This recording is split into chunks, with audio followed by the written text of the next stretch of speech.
Let's see how we drop a column in SQL. Comment out the previous table, the previous example. How do we drop a column in SQL? We use the same table, demo again.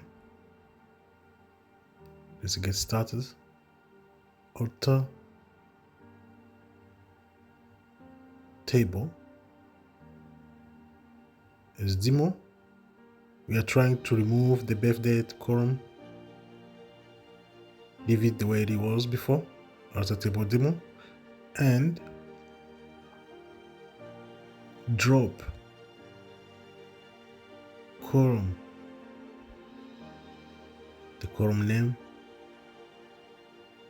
and add semicolon. That's it.